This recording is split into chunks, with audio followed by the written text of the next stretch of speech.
Salam tout le monde. Si on ne part pas du principe évident que le darwinisme est une doctrine satanique, on n'arrivera pas à comprendre l'acharnement diabolique des darwinistes à vouloir éradiquer la religion. Le darwinisme luciférien est une des armes utilisées par les satanistes francs-maçons. Le darwinisme est utilisé pour manipuler un public déjà abruti par les mensonges des sciences frauduleuses, telle la supercherie de la théorie du globe, ou l'aventure spatiale imaginaire de la NASA. Le but espéré par les satanistes, c'est d'enraciner l'athéisme au plus profond de l'être humain, afin d'éradiquer la croyance en Dieu. Et si on ajoute l'effet dévastateur des médias mensonges, contrôlés, eux aussi par les satanistes, on peut avancer avec évidence que le monde est contrôlé par la horde luciférienne, qu'on appelle les francs-maçons, fidèles esclaves de Satan.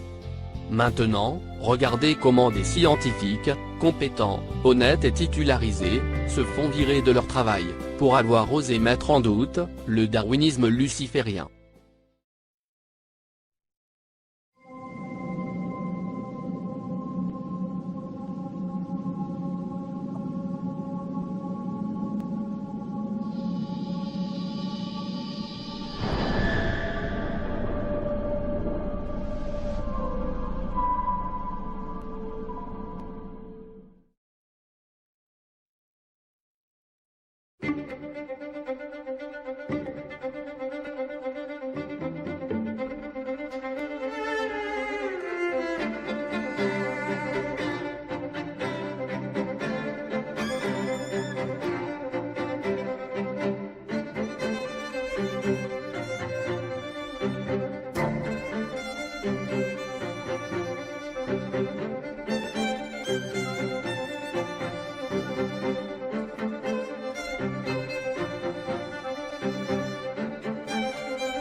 Mesdames et messieurs, bienvenue. La bataille de l'évolution n'est qu'une petite partie au sein d'une plus grande guerre.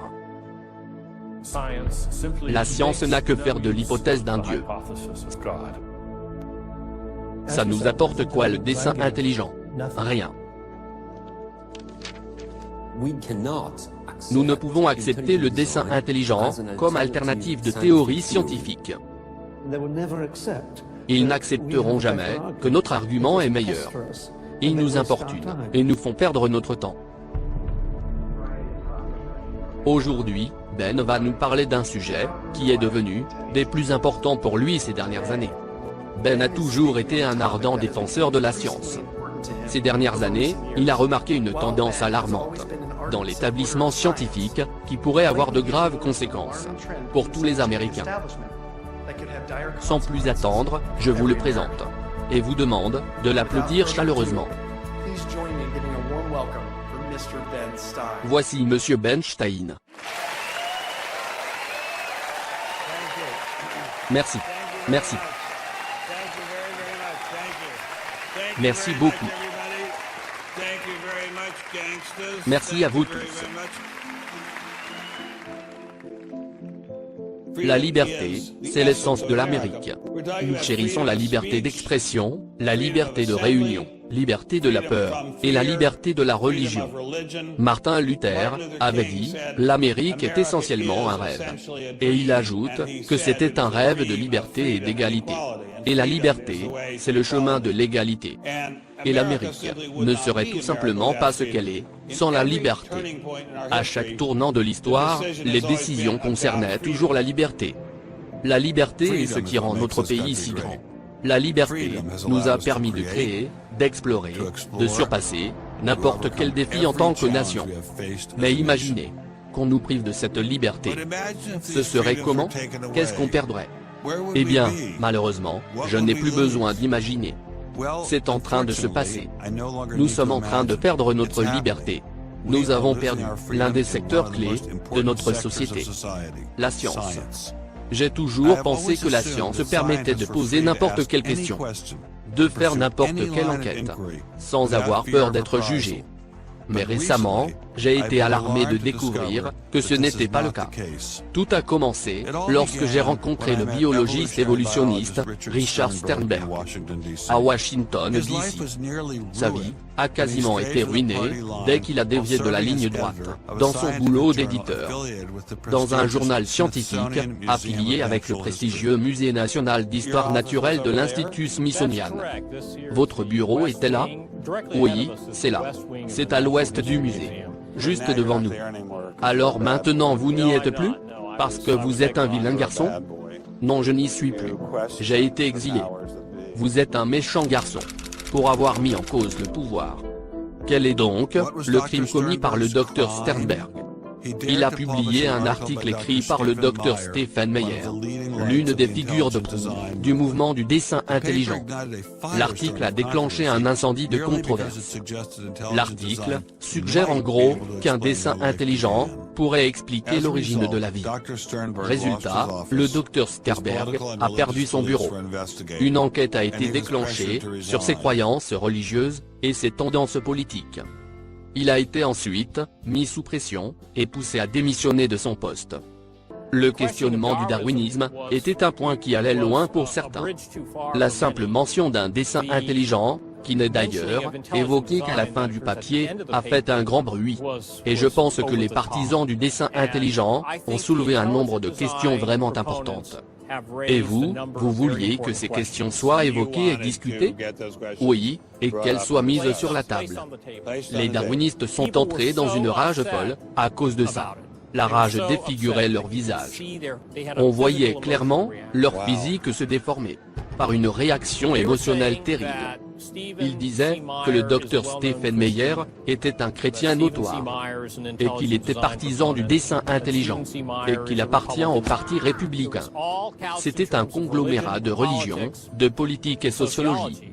La façon dont le recteur du département a présenté la chose, c'est que j'étais vu comme un terroriste intellectuel.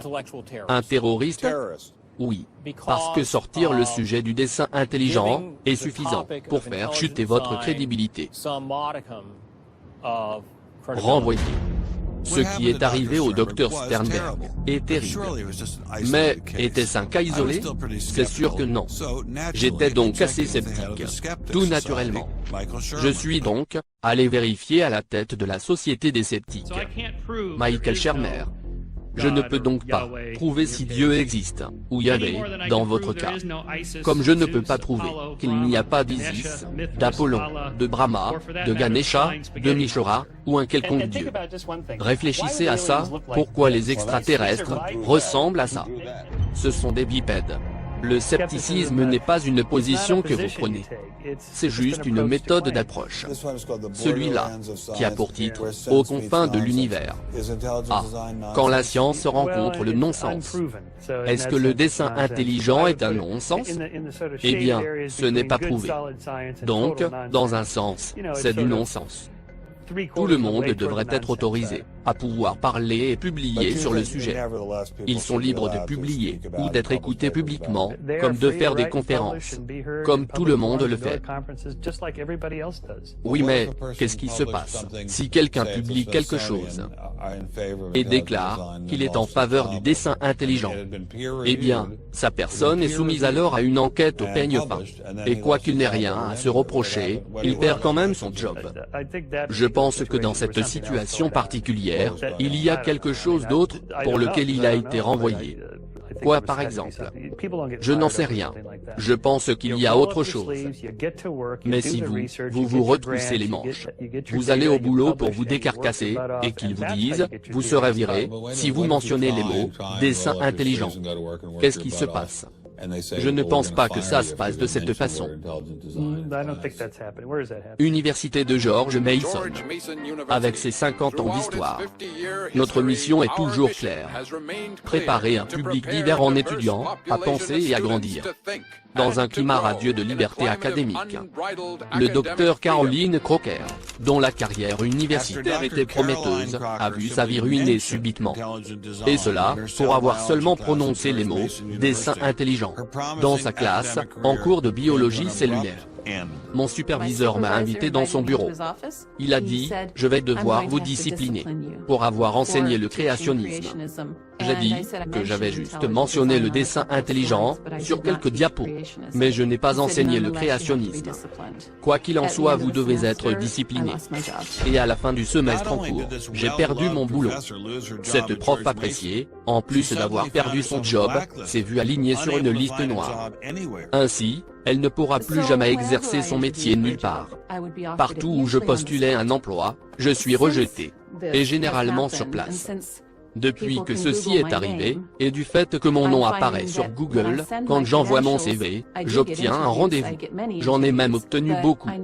Malheureusement, je n'arrive pas à décrocher un emploi. Je ne leur parle pas de mon péché scientifique. J'ai juste essayé d'enseigner ce pourquoi l'université est faite. C'est-à-dire la liberté académique. Renvoyé. Il n'y a rien à apprendre en neurochirurgie, sur lesquels nous travaillons, si vous partez d'une origine accidentelle concernant le cerveau. Il n'y a pas que les biologistes qui subissent les rafles des darwinistes. Le neurochirurgien, Michael Egnor, avait écrit dans un essai, à l'attention des étudiants des écoles supérieures, qu'il n'était pas nécessaire pour les futurs médecins, d'apprendre l'évolutionnisme. Les darwinistes ont aussitôt, vite réagi pour exterminer cette nouvelle menace.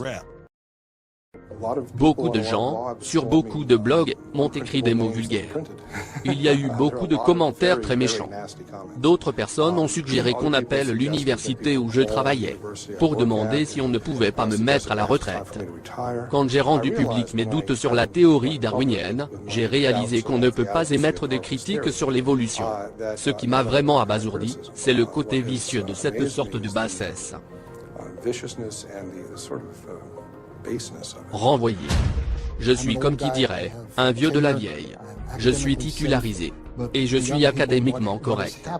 Mais ce qui arrive aux gens, en ce moment en Amérique, à cause de ce goulag scientifique, est terrible. Apparemment, le professeur Mark n'était pas aussi à l'abri qu'il le pensait. Après cet entretien, et quelques mois plus tard, l'université de Baylor a fermé son site web de recherche. Dès qu'ils ont découvert un lien entre son travail et le dessin intelligent. Afin de récolter des fonds, vous devez vous soumettre à la pensée unique. Donc vous vous définissez comme laboratoire, groupe, des trucs comme ça, pour gagner leur considération. Dans toute mon expérience universitaire, je ne suis jamais allé voir un supérieur pour demander quelque permission que ce soit, pour créer un quelconque labo. Donc, le fait qu'une seule personne prenne la décision pour fermer le site, m'a sidéré. Je n'en reviens pas. On ne m'a jamais traité de la sorte. En 30 ans à l'université. Ferme ta gueule. Sale bête. Je pense qu'il n'y a aucun doute sur la cause de tout ça. C'est le travail que je faisais sur ce qu'on pourrait appeler le dessin intelligent. Renvoyé. Le darwinisme est un sujet très sensible pour les gens. Si vous prononcez les mots « dessin intelligent » dans une pièce, vous créez une bagarre entre les universitaires. Espèce de créationniste. L'astronome Guillermo González s'est retrouvé sous une salve de critiques par l'Université de l'État de l'Utah, à cause de la publication de son livre, dans lequel il argumente que l'univers est l'œuvre d'une conception intelligente, et sa carrière brisée. En 2005, j'avais peur pour ma titularisation quand la pétition avait été lancée, parce que je voyais ça comme une stratégie des évolutionnistes et de leurs associés, qui empoisonnent l'atmosphère autour de moi sur le campus, car ils savaient que je n'étais pas encore titularisé, et que j'étais donc très vulnérable. Je sais que j'aurais obtenu ma titularisation si je n'avais pas fait de travail professionnel sur le dessin intelligent. Le Dr González a-t-il un conseil pour les scientifiques qui souhaiteraient suivre son exemple? Eh bien, s'ils veulent assurer leur carrière, ils doivent taire leurs idées sur le dessin intelligent. Renvoyé. Nous savons qu'il y a des moments et des endroits pour être silencieux, et d'autres pour faire du bruit si l'on veut. Pouvez-vous nous montrer? Bien sûr. Les garçons et les filles, faites voir au monsieur comment vous faites pour garder le silence. C'est la façon qu'il faut pour que vous appreniez à la fermer. À côté de ces scientifiques qui osent se montrer à la caméra, nous en avons rencontré bien plus, qui n'osent pas montrer leur visage, par peur de perdre leur emploi. Vous vous servez d'une perspective, du dessin intelligent pour faire aboutir vos recherches. Mais vous n'êtes pas autorisé à en parler en public. En fait, il y a vraiment un accord, pour ceux qui ne veulent pas prendre le risque, de sortir des passages cloutés. Vous savez ce que vous devez gommer, et ce qu'il faut penser de telle ou telle chose. Par exemple, si j'écris « dessin intelligent », ils entendent « créationnisme » ou « droit religieux ». Ils entendent aussi « théocratie ». Le dessin intelligent a été supprimé de manière systématique et sans pitié. Mais d'un autre côté, nous ne voulons pas qu'on apprenne à nos enfants des mensonges. Il est temps de demander à l'établissement scientifique ce qu'il trouve de mauvais dans le dessin intelligent. Les gens du dessin intelligent ne sont pas d'authentiques scientifiques. Le dessin intelligent, c'est du tapage. C'est juste de la propagande. La seule chose intelligente là-dedans, c'est de l'avoir appelé comme ça. C'est vraiment très stupide. Tout le monde sait que l'éducation de la science en Amérique est effrayante.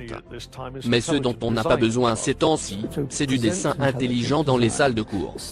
Présenter le dessin intelligent, c'est freiner le développement éducatif.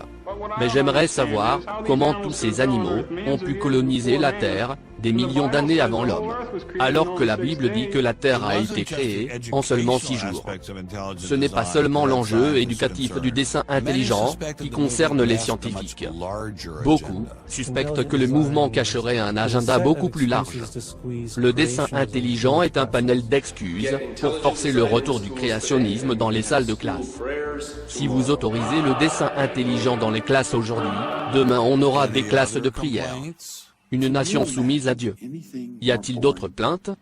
Pouvez-vous imaginer autre chose de plus ennuyeux? L'ennui scotché aux idées du dessin intelligent est suprême. C'est tellement ennuyeux. Je ne voudrais pas perdre mon temps avec ça.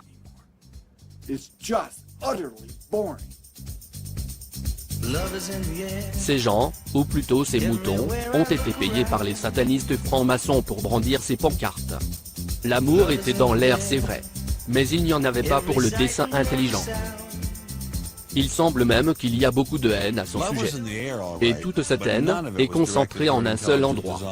Les gens de l'Institut de la Recherche, Discovery Institute, ceux-là, travaillent sur le dessin intelligent. C'est du joli, mais il n'y a rien à l'intérieur. Le Discovery Institute est un moulin à vent de propagande.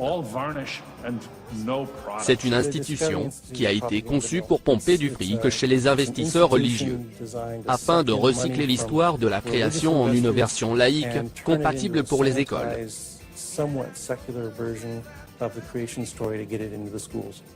Si pour comprendre la nature, ils ont un outil supérieur à celui que nous utilisons pour nos recherches, alors c'est super. Montrez-le nous.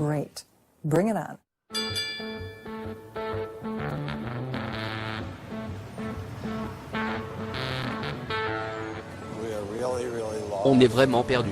Je pense que c'est au numéro 3. Oui, c'est au 3. On voit le signe là. Je n'ai aucune idée sur le lieu de cet endroit. Bien, on va continuer de marcher.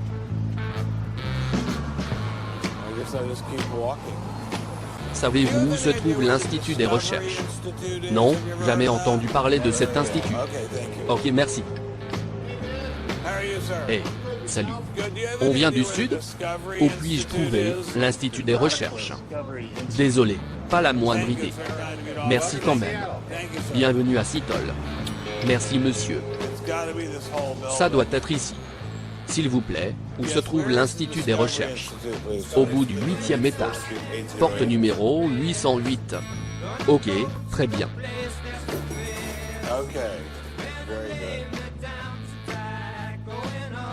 Ah, finalement on y est. Ah, on vous a trouvé. Bruce Chapman? C'est moi-même. Bonjour. Je suis Ben Stein. Heureux de vous rencontrer. Absolument. Vous n'avez que cet étage, ou en avez-vous d'autres? Non, on n'a que celui-là. Vous n'avez que ça?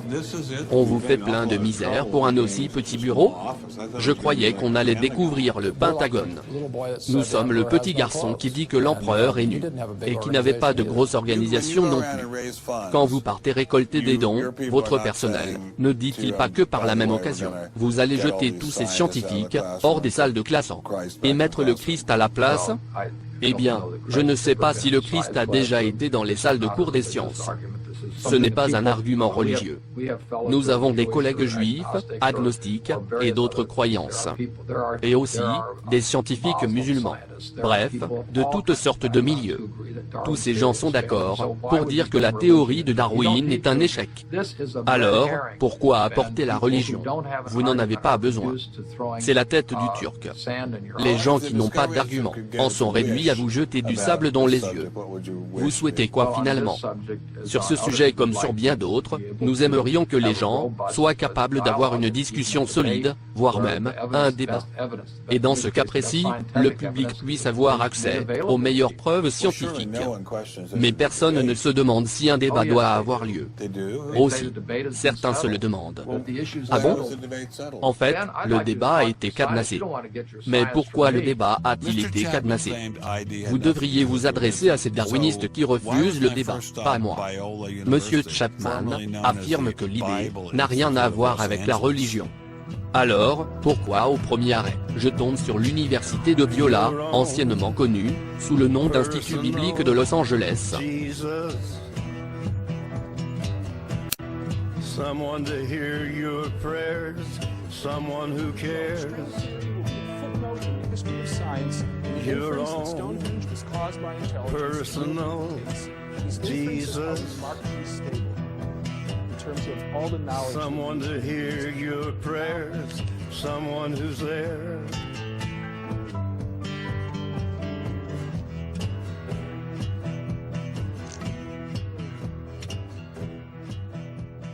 Combien d'argent avez-vous reçu de Jerry Falwell? $0. Et de Pat Robertson? Zéro. Êtes-vous un ministre religieux? Non. Prêtre? Non. Pasteur? Non. Catéchiste? Non. J'ai fait un cours du dimanche une fois. Cette histoire n'a pas encore été réglée? Eh bien, il est amusant de constater que les questions auxquelles on ne répond pas sont toujours là. Cette question est chargée avec toutes sortes de bagages politiques. Mais au final, dans des réunions scientifiques, après 3 ou 4 bières, mon expérience m'a fait découvrir que beaucoup de biologistes, évolutionnistes disent « Oui, cette théorie pose plus de problèmes qu'elle n'apporte de réponses. » Êtes-vous en train de me dire qu'il existe réellement un débat? Eh bien, le mot évolution est un mot amusant. Ça dépend de ce qui le définit. Si c'est juste pour qualifier ce qui change dans le temps, même le plus borné des fondamentalistes, c'est que l'histoire de la Terre a changé. Elle a changé au cours du temps. La définition de l'évolution précisément. Elle dit que l'ancêtre commun de toute la vie sur Terre a pour origine un ancêtre unique. Et cela, à travers des mutations indirectes et l'appui de la sélection naturelle. Ça n'a jamais été prouvé. Pourtant, c'est bien la définition du néo-darwinisme dans les livres scolaires. Oui, mais le problème du dessin intelligent, c'est du créationnisme chauffé à blanc. Non, ce n'est pas du tout ça. Le créationnisme est mal compris. Ça commence avec la Bible, et on se demande comment faire coller la Bible avec les données de la science. Dans le dessin intelligent, ce n'est pas ça. Le dessin intelligent, c'est l'étude des motifs dans la nature, qu'on explique mieux comme étant le résultat d'une intelligence. Pour les partisans du dessin intelligent, c'est Dieu, le Créateur. Pas nécessairement. Le dessin intelligent, c'est une concertation scientifique à minima, qui se base sur la possibilité de détecter une causalité intelligente. Le docteur Nelson n'avait pas l'air d'un fou. Mais, je continuais de suspecter que l'idée n'était rien d'autre que du créationnisme réchauffé. I didn't come from no monkey. Science tends to forget evolution's just a theory. They present it in the textbooks and on animal TV. Like it's fact, but tell me, were you there? 12 million BC.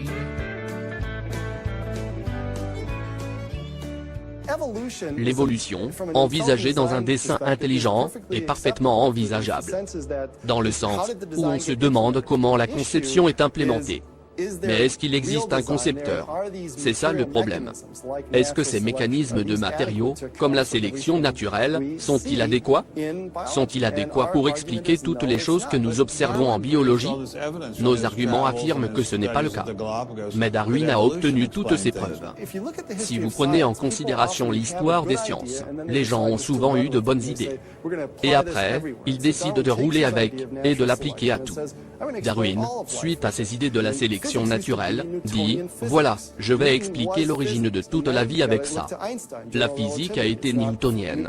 On a constaté que Newton, à lui seul, n'était pas suffisant. Donc, de la même manière, nous constatons que Darwin avait des observations correctes, mais ce n'est pas l'image intégrale. D'accord. Darwin n'est peut-être pas l'ensemble du tableau. Mais qu'est-ce qui fait que ces scientifiques dissidents pensent avoir le chaînon qui manque? J'ai posé la question au Dr Stephen Meyer, l'auteur de l'article, qui a causé tant de problèmes au Dr Steinberg. On a du mal à croire que cette petite ville soit le siège du géant Microsoft. C'est peut-être ça qui a permis à Monsieur Bill Gates de devenir extrêmement riche. On va se poser comme un papillon fatigué, un papillon dans une guerre mortelle. Le café est juste là. Newton a été enterré dans le carré des génies, à la baie de Westminster, n'est-ce pas? C'est exact. Oui, Darwin est également enterré à Westminster. Darwin aussi? Ils sont côte à côte? Oui. Et vous aussi, vous êtes à Redmond, dans un petit immeuble qui ne paye pas de mine, n'est-ce pas? Et apparemment, vous êtes un type extrêmement intelligent. Mais comment osez-vous défier ces enterrés dans le carré des génies, à côté de Newton? Eh bien, ça peut paraître culotté, mais c'est ce que les scientifiques sont censés être. Quand j'étais à Cambridge, l'un de mes superviseurs nous conseillait souvent de faire attention au son d'applaudissement d'une seule main. Ce qui veut dire que s'il y a un argument d'un côté, cela suppose qu'il y a un autre argument de l'autre côté. Et ce que j'ai découvert en étudiant la structure des arguments sur l'origine des espèces, c'est que pour chaque argument, basé sur une preuve en faveur d'une proposition de Darwin, il y a un contre-argument, basé sur une preuve. C'est vous, et quelques autres qui pensent que c'est une plaisanterie. Vous d'un côté, les facultés et les plus grandes universités du monde, de l'autre. Parlant avec un grand uniforme et d'une voix autoritaire? Oui, c'est ça. Dans tous les cas, le débat ne doit pas être établi par le nombre. Il ne doit être établi que par les preuves et les arguments. Pendant que j'étais au pays de Bill Gates, le docteur Meyer m'a conseillé d'aller voir le biologiste moléculaire Jonathan Wells. Il vous traite de quoi? De créationniste. Et vous leur répondez quoi? En général, je n'ai jamais l'opportunité de répondre. Qu'est-ce qui vous retient personnellement ici? D'abord, j'aime la science. Et je pense que la façon dont le darwinisme a corrompu et tordu les preuves est mauvais pour la science. Les autres scientifiques vous diront de la fermer, si vous aimez la science. Parce que ce sont des missiles que vous balancez sur la science. Je fais donc trembler les pièces maîtresses, je comprends leur colère dans ce cas. Pourquoi? Parce que les preuves ont été tordues pour échafauder une théorie bidon. Les darwinistes sont mauvais joueurs à ce point? Peut-être que changer de coin me donnera une perspective plus fraîche.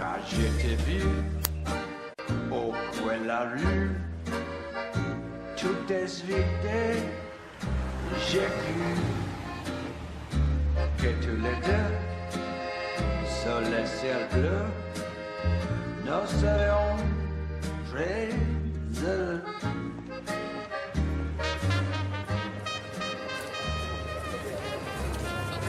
Mr. Berlinski, I assume? Salut, How monsieur are you, sir? Berlinski? Oui, c'est moi. So where are you from D'où êtes-vous? originally? Je suis I was né à born New in York, Yes. 31 ans à Manhattan. Oui. Et j'ai aussi passé beaucoup de temps en Californie. Dites-moi, dans quelle université étiez-vous et où avez-vous enseigné? J'ai été à Princeton. J'ai enseigné à la Stanford, à la Rutgers, au City College de New York et au Baruch College. Vous enseignez quoi? Au collège de Baruch. Tout ce qu'il voulait. Allez entrer. Waouh, un vieil immeuble. C'est le plus vieux de Paris. Vous plaisantez? Merci monsieur. Je vous en prie. Merci. Waouh, c'est fabuleux.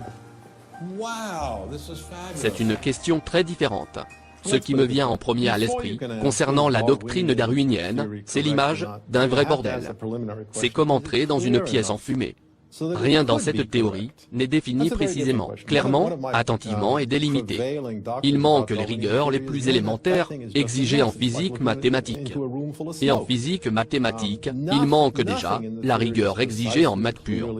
Donc, ce qu'on constate, c'est une descente progressive du niveau d'intelligibilité. Et cela avant d'arriver à la biologie évolutionniste. Bon sang, on ne sait même pas ce qu'ils entendent par espèce. Donc cette théorie n'est que fumée. Une fumée bien présentée. Il y a une certaine élégance. Il y a l'expression d'Einstein, mais lui, il laissait l'élégance à son tailleur. Une pièce remplie de fumée? Ce n'est pas ce que j'ai entendu de la bouche d'éminents évolutionnistes comme Richard Dawkins. L'évolution est un fait. C'est un fait établi, aussi sûrement que n'importe quel autre fait que nous avons en science. Richard Dawkins était tellement sûr que l'évolution est un fait et que Dieu n'existe pas. Il a consacré sa vie entière à prêcher l'évangile de l'évolution. Je suis un athée qui respecte le Dieu judéo-chrétien parce qu'il n'y a pas l'ombre d'une preuve en faveur de ce Dieu. Il est absolument correct de dire que depuis que la preuve de l'évolution s'est avérée absolument accablante, quiconque qui regarde de près ne peut pas en douter. S'il n'est pas, disons, stupide. Donc, ce qu'il reste comme possibilité, c'est qu'ils sont ignorants. Et la plupart des gens qui ne croient pas à l'évolution sont en fait des ignorants. Mais les personnes avec qui j'ai parlé n'étaient pas des ignorants. C'étaient des scientifiques hautement diplômés. Donc, il doit y avoir quelque chose d'autre en jeu. Vous pensez donc que toute la théorie de l'évolution n'est que foutaise? Ou du moins certaines parties? Eh bien, je le répète, évolution est un mot qui est là pour endormir les gens. Je dirais plutôt que des changements mineurs arrivent au sein des espèces. Darwin n'a pas écrit un livre en précisant comment les espèces existantes ont changé avec le temps. Il a écrit un livre qui a comme titre « L'origine des espèces ». Il proposait de montrer comment le même processus mène à de nouvelles espèces. Et la prétendue preuve, clamée partout, haut et fort, qu'elle existe, est en vérité totalement inexistante. Comment Darwin, ou le darwinisme, explique le commencement de la vie? Il ne savait pas. Et en fait, personne ne sait. Le darwinisme définit strictement ce qui se passe après l'origine de la vie. Donc, ça ne concerne que les êtres déjà vivants. Alors, comment concevoir une théorie sur la vie, sans connaître la théorie du commencement de la vie? Eh bien, la plus grande partie de l'architecture de cette histoire de l'évolution n'inclut pas l'origine de la vie, mais uniquement la théorie de Darwin. Mais celle-ci ne peut exister tant que vous n'avez pas la première cellule. Alors, personne n'a une théorie sur le commencement de la vie? De l'origine cosmique? Du Big Bang au genre humain? Voici l'histoire d'une petite planète dans l'espace, appelée Terre. Pour une explication typiquement darwinienne sur l'origine de la vie, le Dr Wells m'a orienté vers ce document. Les éléments chimiques essentiels à la vie, hydrogène, oxygène, carbone et nitrogène, sont maintenant en place. Ce qu'il manque, c'est un moyen de les combiner.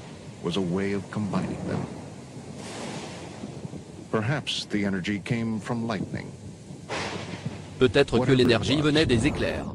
Quoi que ça pouvait être. Pardon? L'énergie s'est débrouillée pour combiner ces ingrédients chimiques, juste dans le bon ordre. Je m'attendais à un raisonnement plus scientifique.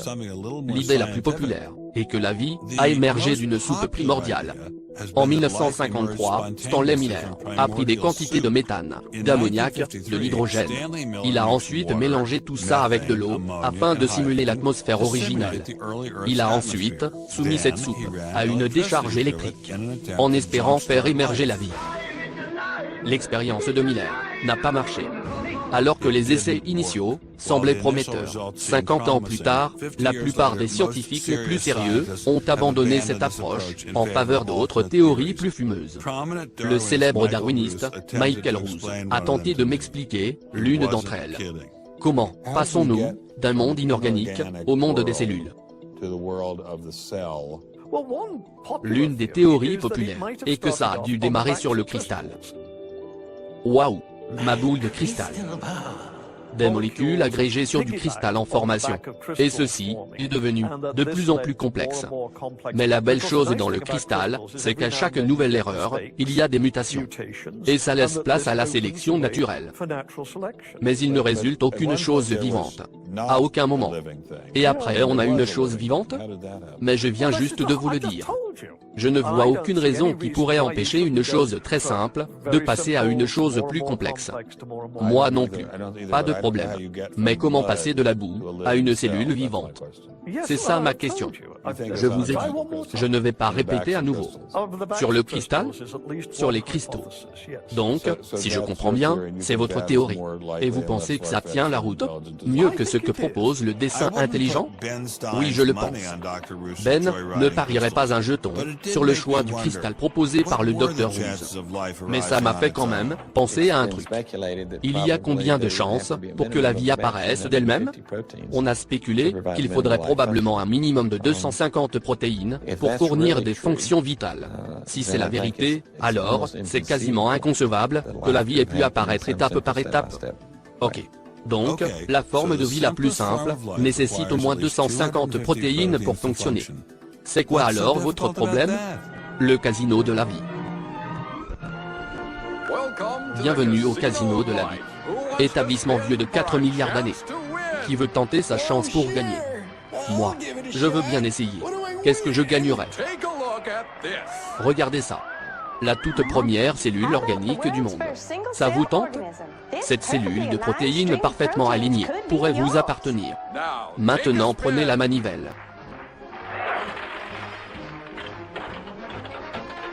Waouh, j'ai gagné. Tina, dis-lui combien de fois il doit réussir pour gagner le prix. 250 fois. Et toutes dans l'ordre correct. Mais c'est impossible. On a déjà entendu ça. N'est-ce pas, Richard? Vas-y, Mère Nature, fais ton œuvre. Stupide machine, je te déteste.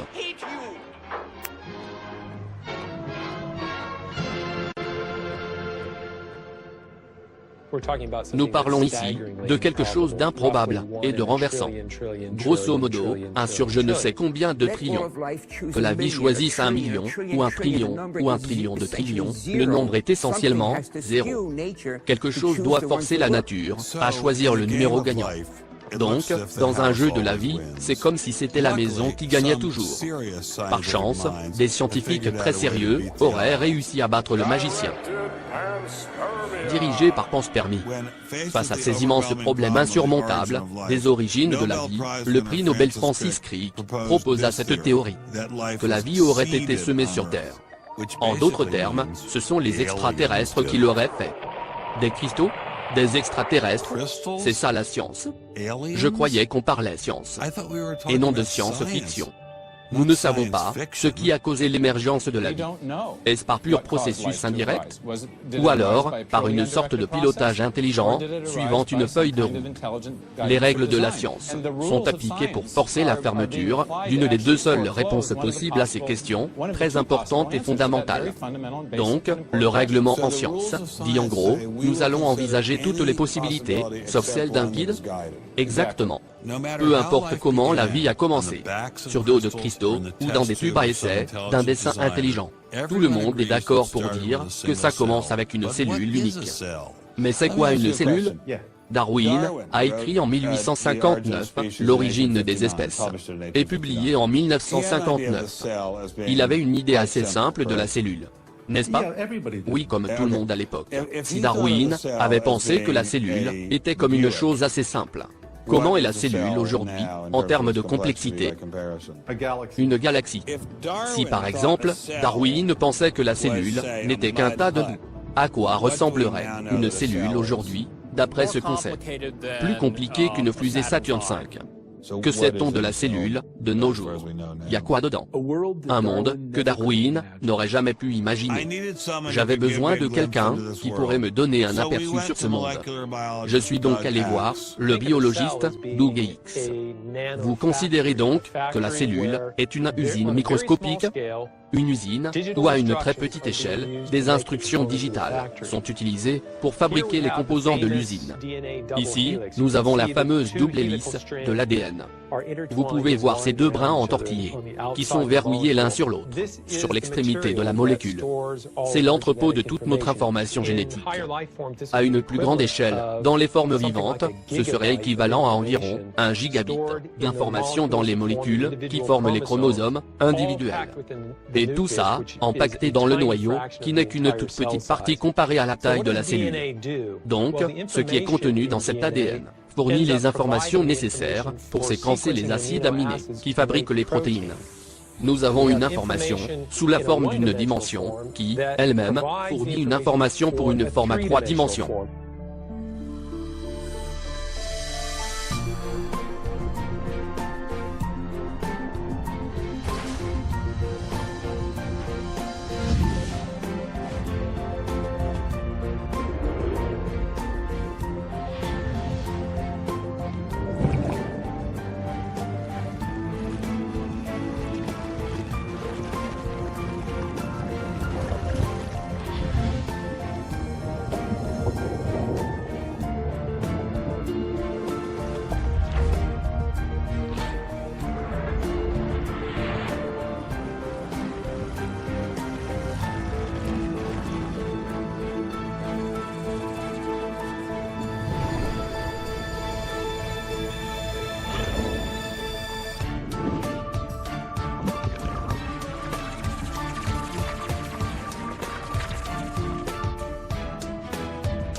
Je commence enfin à saisir la complexité de la cellule.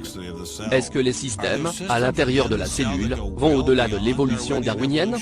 C'est une sorte de technologie cellulaire qui assure l'adaptation, la duplication, le contrôle de qualité, la réparation et le dépannage. Et si ces mécanismes impliquent un designer, je dirais alors, ainsi soit-il. La cellule, c'est vraiment quelque chose qu'on n'a jamais vu dans le monde physique. On doit fermement prendre ça en considération. On ne peut pas prendre ces mécanismes à la légère et dire « oh c'est comme ci comme ça ». Non, ce n'est pas comme ci comme ça. Nous avons découvert des informations dans la cellule qui ne peuvent être attribuées au compte de ces matériaux à cause directe. Donc, l'information doit bien avoir une source. L'une des questions clés auxquelles font face les biologistes modernes, c'est d'où vient cette information. Darwin assume que l'information croissante vient de la sélection naturelle. Or, la sélection naturelle réduit l'information génétique. Nous le savons, grâce à toutes les études génétiques des populations que nous avons. Mais d'où vient alors la nouvelle information génétique? C'est la grande question. Alors, l'explication la plus vraisemblable de la présence de cette information dans l'ADN est qu'elle provient d'une source intelligente. Pour comprendre ces systèmes complexes, nous avons besoin d'user des principes d'ingénieurs. Ce sont nos avancées dans les nanotechnologies qui nous ont permis de commencer à apprécier ces systèmes. Mais utiliser le dessin intelligent n'a pas l'air d'avoir arrêté les scientifiques avec lesquels j'ai parlé. Alors, pourquoi cette controverse? Imaginez qu'on découvre tout simplement que nos recherches pointent vers une autre direction que celle proposée par l'évolution, qui serait un créateur intelligent. Oui, pourquoi alors écarter cette évidence? Strictement interdit? Vous avez deux hypothèses. Vous avez un mur au milieu de votre cerveau, en fait, au milieu de votre pensée. Et vous dites, vous pouvez tout prendre de ce côté du mur. Seulement, voilà. Seules, les hypothèses de ce côté du mur sont autorisées à être prises en considération. Ne peut-on pas discuter de ça librement? Ils disent que la science n'est pas un processus démocratique. Sérieux? Et il y a un consensus sur les points de vue, et que nous devons nous soumettre à ce consensus. Mais Darwin a confronté les points de vue. Le darwinisme est apparu de cette manière. Non? Si Darwin défiait le consensus aujourd'hui, comment ferait-il? La science d'aujourd'hui n'est plus réservée à de riches aristocrates. C'est une industrie à coût de millions de dollars. Donc, si tu veux un morceau du gâteau, t'as intérêt à être un bon camarade. Et les idées scientifiques, comment arrivent-elles au peuple? Chaque idée doit être inspectée pour être sûr qu'elle est sans danger. Toute théorie doit passer à travers une série de barrages douaniers. D'abord, l'université. Rentrer dans une controverse au sein de l'université pourrait être dangereux. Peu de gens le savent mieux que le député Mark Souder. C'est lui qui avait découvert la campagne ciblée et menée par des individus issus de l'Institut Smithsonian et du Centre national pour l'éducation scientifique pour détruire la crédibilité du Dr Sternberg. Si vous voulez passer dans les revues, si vous voulez être publié et rentrer dans des institutions respectées, le noyau dur ne tolère pas la dissidence. Ils disent, c'est comme ça que ça marche. Et celui qui dévie sera écrasé. T'as intérêt à être de mon côté. Oui, promis. Je suis de ton côté. Maintenant, laisse-moi partir. Je ferai tout ce que tu veux. Souder n'a pas été le seul à avoir été témoin de la tactique des universitaires. Le journaliste Larry Whitham a observé des comportements similaires durant ses 25 ans passés à couvrir la controverse sur l'évolution. Si vous êtes connu dans le domaine de la science, vous ne pouvez pas remettre le paradigme en question. Si vous voulez obtenir des autorisations ou des postes à haute responsabilité, ou si vous voulez une récompense pour avoir promu l'éducation publique scientifique, vous ne pouvez pas remettre le paradigme en question. On ne peut pas laisser les gens former leur propre opinion. Cette histoire d'ouverture d'esprit n'a aucun sens. Pourquoi donc l'établissement scientifique a-t-il si peur de la liberté d'expression? Oui, il y a cette peur. Si le moindre aspect de l'évolution est scruté de près, il y aura un dévoilement.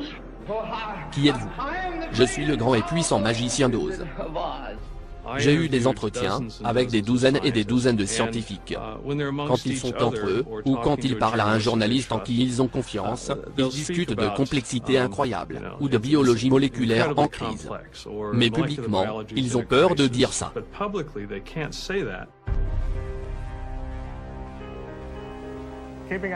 Pour surveiller nos universités, nous avons diverses organisations de chiens de garde.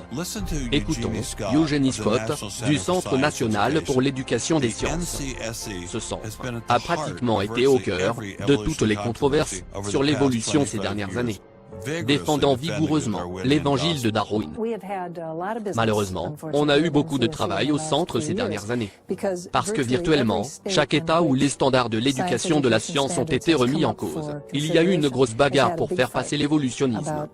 Le centre NCSE a été initié par un groupe de scientifiques et d'enseignants qui étaient très investis, parce que, à la fin des années 70, début 80, il y avait beaucoup de tentatives dans le but de consacrer un temps égal aux sciences de la création et celui de l'évolution. Et ni les scientifiques, ni les enseignants n'aimaient ça. Ce n'était pas des cris de secours, les créationnistes reviennent. Mais ce n'était pas loin. Beaucoup de scientifiques devenaient fous et criaient après les créationnistes. Nous avons beaucoup travaillé avec des organisations d'éducation de la science. Le plus important groupe avec lequel nous avons travaillé, c'est la communauté des croyants. Car, le plus grand secret gardé dans cette controverse, c'est que les catholiques et protestants modérés sont OK avec l'évolution. T'es sûr de ça, Eugenie? Les chrétiens libéraux se sont battus avec les chrétiens conservateurs pendant si longtemps qu'ils se seraient mis, avec n'importe qui, contre les fondamentalistes.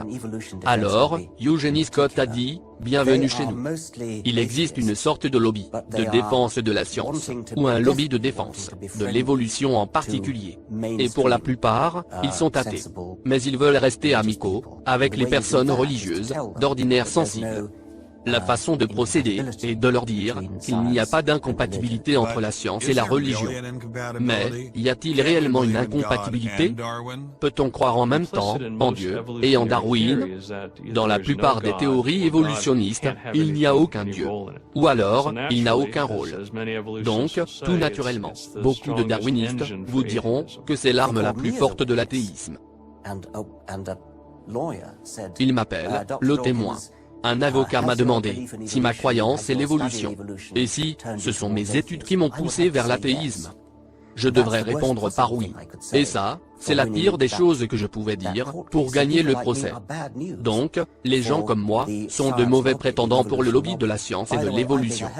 Mais je dois être franc et honnête dans cette interview, bien plus que d'autres ne le seraient dans ce domaine. Travaillons dur pour sécuriser nos idées, nos copains dans les médias. Un journal, monsieur? La tendance, c'est la fusion des médias avec l'établissement. Les médias sont d'accord avec l'établissement. Eugenie Scott, ce que j'ai cru comprendre, c'est qu'il n'y a pas le moindre article reconnu qui supporterait le dessin intelligent. Je me trompe? Non, vous avez raison. Je crois que le sujet est traité. Mais l'astuce, c'est qu'on fait toujours appel à des personnes qui ne font pas le poids. Ensuite, on peut dire qu'il y a eu débat. Mais, au lieu de rapporter les nouvelles brutes, celles-ci sont filtrées avant leur diffusion. Nous sommes constamment en bagarre avec les journalistes. Ils refusent même de rapporter correctement la définition du dessin intelligent. Ils n'arrêtent pas de dire « la vie est tellement complexe que c'est forcément Dieu qui l'a créée ». C'est de la religion. C'est une distorsion de notre position. Vous pouvez regarder les histoires de l'association de presse américaine, AFP. Sur ces histoires, la même phrase est répétée durant 10 ans. Voici la phrase. Le dessin intelligent dit que la vie est trop complexe. Ça s'appelle la patate chaude. Et ainsi, sournoisement, le journaliste n'aura pas besoin de faire son vrai boulot, ou de reformuler la chose. Le public comprendra par cette trahison qu'il n'y a pas d'avancée scientifique. Mais que se passerait-il si un journaliste décidait de prendre une position plus juste sur le dessin intelligent? Eh bien, ce journaliste aura à subir de lourdes pressions pour avoir osé défier les évolutionnistes. Je vous ai pourtant bien dit de le brûler dans cette histoire. La journaliste Pamela Winnick a souffert le martyre. Peu de journalistes ont subi ce qu'elle a enduré. Lorsqu'elle a refusé de prendre parti dans un article qu'elle avait écrit sur le dessin intelligent. Les darwinistes ont trouvé une nouvelle cible à se mettre sous la dent. Je ne suis pas chrétienne, je suis juive. Mais ce n'était pas une question de religion. Je n'ai pas pris position en faveur du créationnisme. J'avais écrit un article sur le dessin intelligent. Ça n'avait pas d'importance. Après avoir écrit ça, tout ce que j'écrivais après sur le sujet passait au crible. Il y avait des lettres de haine qui arrivaient au journal. Si vous donnez le moindre crédit à ce sujet, ne serait-ce que d'écrire dessus, votre carrière de journaliste est ruinée. Nous avons parlé avec d'autres journalistes qui nous ont raconté des histoires similaires. Mais ils n'ont pas osé se montrer à la caméra. Et maintenant les presses sont prêtes à rouler. Si tous les barrages ont échoué, il reste toujours les tribunaux. Nous avons passé énormément de temps à essayer de prouver à la Cour ce que tout le monde savait déjà, soit que le dessin intelligent est une croyance religieuse particulière. Alors, qu'on pensait que les questions scientifiques étaient établies par des preuves, et non en traînant les gens devant les tribunaux, en les accusant. Comment ça se passe dans les autres pays sur ce sujet? Le docteur Marcin Giertych, un généticien populaire, qui représente actuellement la Pologne au Parlement européen, m'a éclairé sur ce sujet. La censure sur la possibilité d'enseigner la critique de l'évolutionnisme est, et a toujours été, plus sévère dans votre pays les États-Unis qu'en Pologne. Pourquoi? Parce que dans votre pays, vous avez le politiquement correct. Ces problèmes sont traînés devant les tribunaux. Et la justice vous dit ce que vous devez enseigner ou pas. Nous voulons savoir ce que vous enseignez. Quels livres utilisez-vous? Comment vous profitez? Nous n'avons pas cette façon de décider sur les questions scientifiques en Pologne. On n'a jamais eu la justice impliquée. Vous êtes en train de me dire qu'en ce qui concerne l'enseignement de la science, la Pologne est académiquement plus libre que les États-Unis? Oui, je pense que sur ce problème précis de l'évolution, c'est la vérité. Mais comment se fait-il que la justice décide sur de tels sujets? Que penser de l'idée générale selon laquelle le dessin intelligent serait mort suite à ces procès en justice? Les procès en justice ne décident rien du tout. Si vous faites un parallèle avec le procès Scope, qui a gagné dans cette affaire? Ce ne sont pas les évolutionnistes. Dans le Tennessee, la cour d'appel a été demandée par les évolutionnistes. Et pour l'opinion de la population, Scope est un héros. Je ne sais pas si vous avez vu le film sur Scope. C'est un film basé sur une histoire vraie, de simulacre de procès. C'est ce qu'on a aujourd'hui. Ces problèmes vont aller plus loin que n'importe quelle décision de justice. Le débat sur l'évolution a l'air d'aller plus profondément que ce qui est évoqué dans les procès. Ça va au-delà de la science. Pour générer un tel niveau d'hostilité, des idées doivent aller jusqu'à menacer le cœur de l'établissement darwinien. Le monde entier est aujourd'hui le théâtre de conflits morbides. C'est le défi des idées. Je suis Édouard Marou. Pendant un petit moment, j'aimerais voir avec vous le grand conflit de notre époque. Ceci demande l'attention absolue et l'implication de chacun d'entre nous. Ce conflit sur les principes de l'évolution est devenu une guerre des religions. Vraiment? Alors, ça n'a plus rien à voir avec la recherche scientifique. C'est une totale compétition entre antagonistes prêts à mettre tous les moyens à leur disposition. La situation a pris une telle envergure que beaucoup des plus grands apologistes de l'évolution ont arrêté de défendre le darwinisme pour se mettre plutôt à s'attaquer à la religion. Ils ont donc pris la décision de tuer le dessin intelligent dans son œuvre. Richard Dawkins en est le meilleur exemple. Son récent livre, L'illusion de Dieu, en est la preuve. Apparemment vendu à plus d'1 million d'exemplaires dans le monde. L'illusion de Dieu est l'œuvre que j'attendais depuis longtemps, pour lancer une offensive franche contre la religion. Pour moi, la science, c'est tenter d'expliquer l'existence. Et la religion aussi, et pour expliquer l'existence. C'est juste que la religion a la mauvaise réponse. Mais Dawkins a-t-il raison? La science et la religion sont-ils vraiment en guerre? Afin de saisir ce conflit qui est en cours, nous pouvons nous fier à un journaliste qui aura observé le conflit de ses propres yeux, avec la perception d'un observateur militaire entraîné. Professeur Alistair McGrath, Oxford, auteur du livre L'illusion de Darwin, a relié la réponse à ma question.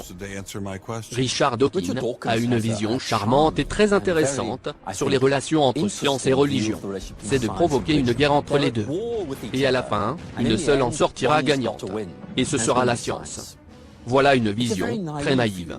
Elle est basée sur une représentation historique totalement fausse sur les interactions entre la science et la religion.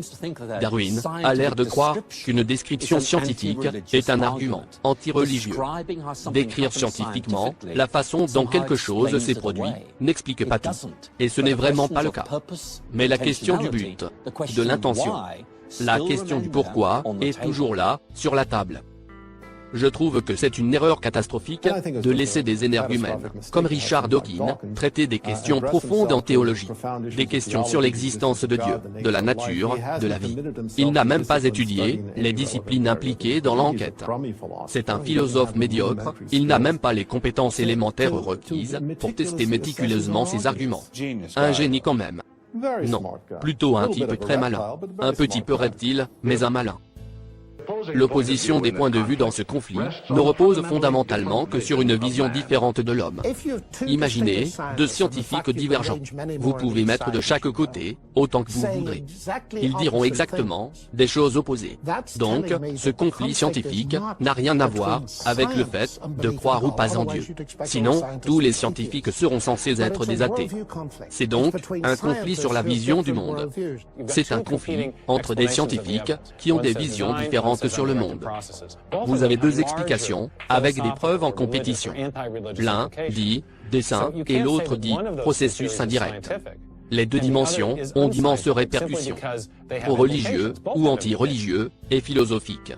Vous ne pouvez donc pas dire qu'une seule des deux théories est scientifique et que l'autre ne l'est pas. Tout simplement, parce qu'elles ont des implications. Les deux ont des implications. Les gens qui vous disent par exemple que la science fournit tout pour comprendre le monde. Ou au contraire, la science vous dit tout sur l'origine est faux. Ou encore, la science vous dit que Dieu n'existe pas. Ces gens-là ne vous disent pas des choses scientifiques. Ils parlent de choses métaphysiques. Et s'ils doivent défendre leur position, ce sera pour des raisons métaphysiques. Ce qui est présenté à la vue du public, c'est ça, la science d'abord, et ensuite la vision du monde. Moi je dirais, ça ne doit pas se passer comme ça. En fait, il se pourrait même que ça soit l'inverse. La vision du monde vient en premier. Et avec l'influence de la vision du monde, on pourra alors interpréter la science.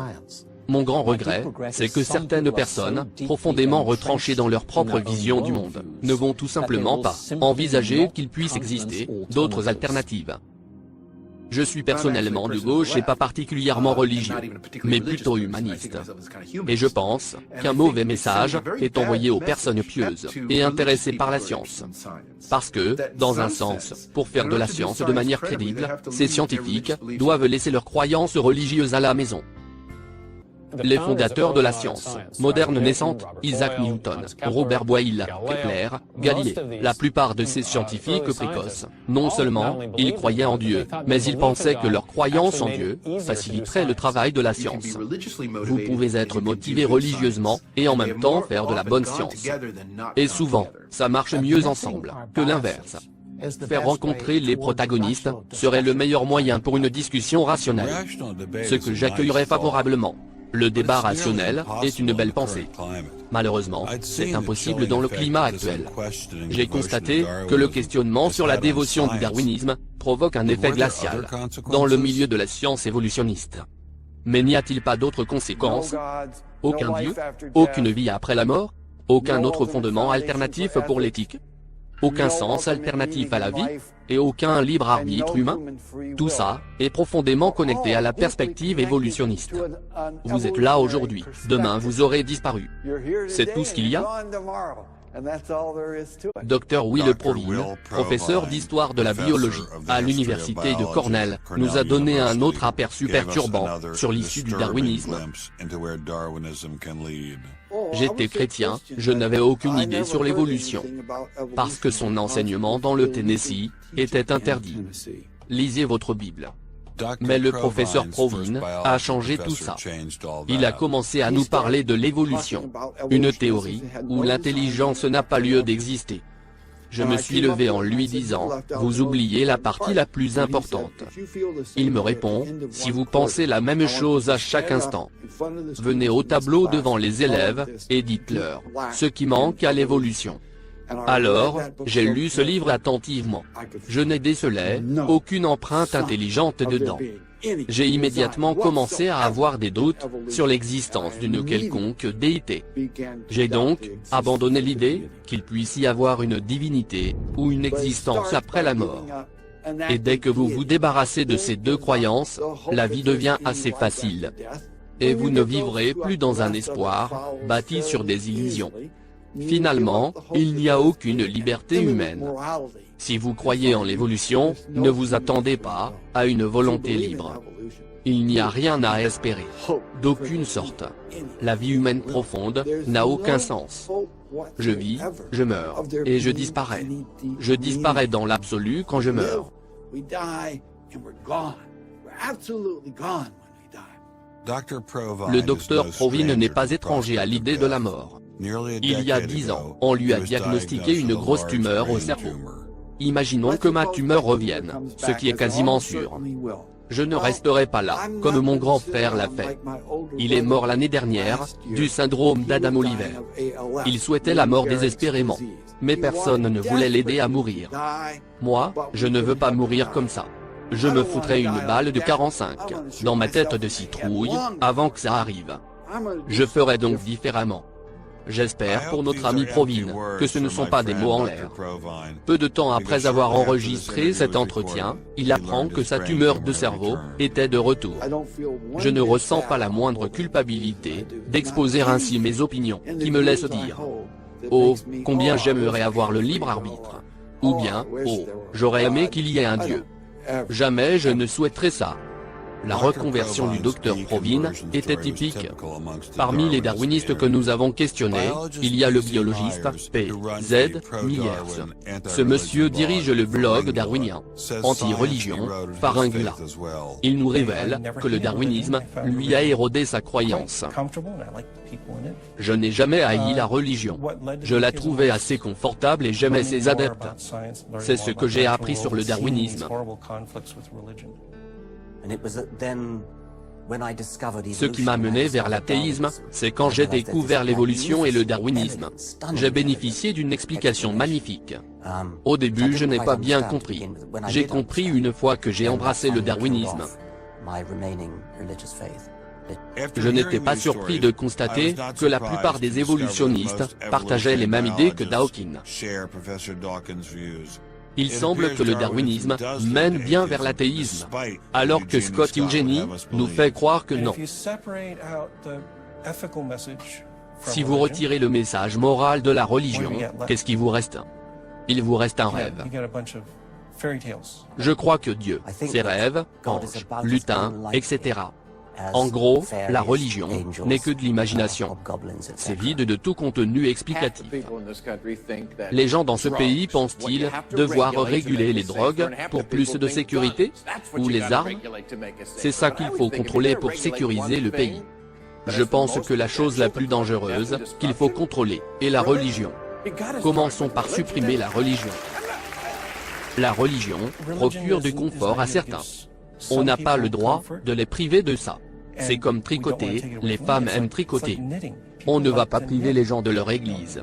Mais ce que nous devons faire, c'est mettre ça dans un endroit où la religion trouve sa place. Quelque chose comme un endroit sympa, où les gens se retrouvent le week-end. À quoi ressemblerait le monde rêvé du docteur Myers, si son rêve se réalisait? Une plus importante littérature scientifique nous mènerait à éradiquer la religion. Après ça, on aura un monde positif. Puisque, en s'effaçant progressivement, la religion laissera de plus en plus la place à la science. Finalement, la religion ainsi dissoute, la science deviendra de plus en plus frauduleuse. De plus en plus importante. Et au final, on arrivera à un point où la religion aura trouvé sa place appropriée. En éradiquant la religion, irons-nous vers une utopie moderne? Laissez-moi imaginer ça, et que notre guide soit l'histoire. Let me try to imagine that, and let's let history be our guide.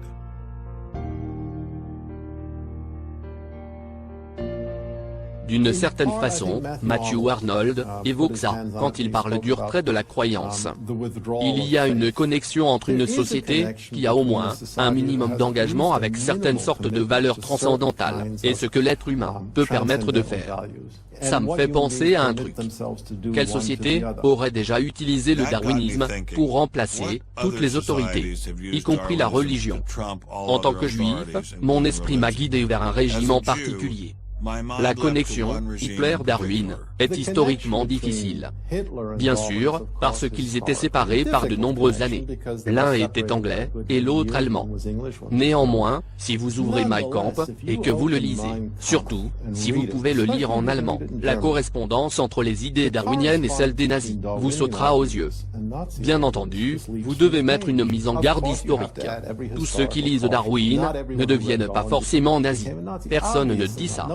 Darwin n'est pas une influence suffisante pour mener à un phénomène comme le nazisme. Mais je pense que c'est une condition nécessaire. Ceci est donc une connexion dont je devrais explorer personnellement.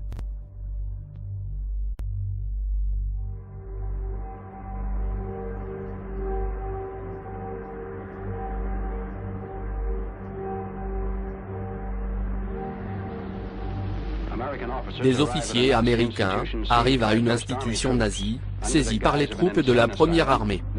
Cette île malsaine a été le quartier général pour exécuter des meurtres systématiques. Quel est cet endroit? Pendant la Seconde Guerre mondiale, 50 000 personnes ont été tuées ici. Pourquoi les a-t-on tuées? C'étaient des handicapés. Et quel est l'intérêt de les tuer? Les personnes incapables de travailler, de vivre par eux-mêmes, sont éliminées. Car, elles étaient des bouches inutiles, qu'il faut nourrir. Des bouches inutiles et des vies sans valeur aucune. Cette idée a grandi dans les années 20. Donc, longtemps avant le national-socialisme. Les biologistes et les anthropologistes pensaient que peut-être, le gouvernement pourrait interférer sur la croissance de la population. Je vois. C'est leur rêve, de réaliser une société sans maladie, ni handicapée.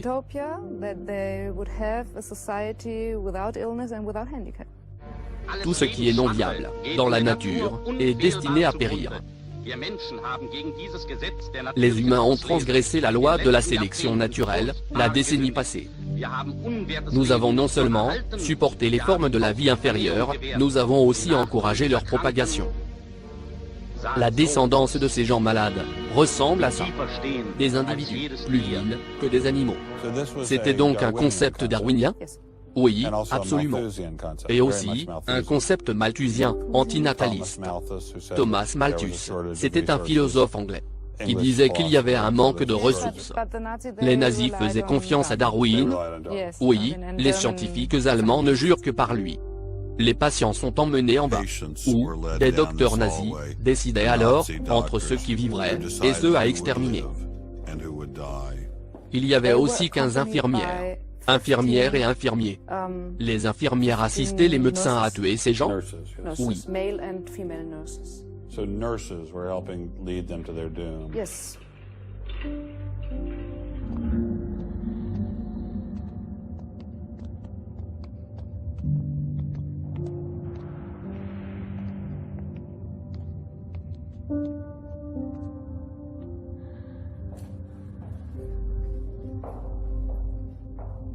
On ordonnait aux prisonniers de prendre une douche.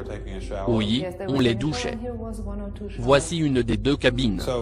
Combien de personnes ont été emmenées dans cette pièce? 60 à 70.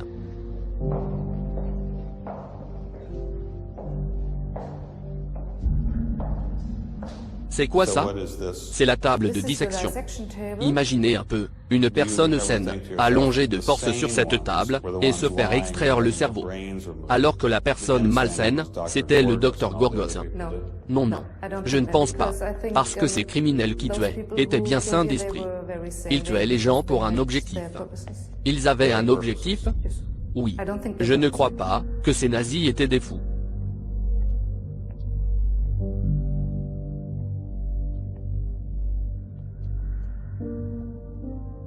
Il y avait 2 fours, pour incinérer les corps. Je vois. Ils tuaient environ 70 personnes. Par jour, c'est suffisant pour la besogne. Ils commencent leur tuerie lundi, et finissent le vendredi. Ils préservent leur week-end. Si vous rencontriez le docteur Gorgos aujourd'hui, vous lui direz quoi? Je ne sais pas. Je ne pense pas que c'est mon rôle de dire quelque chose.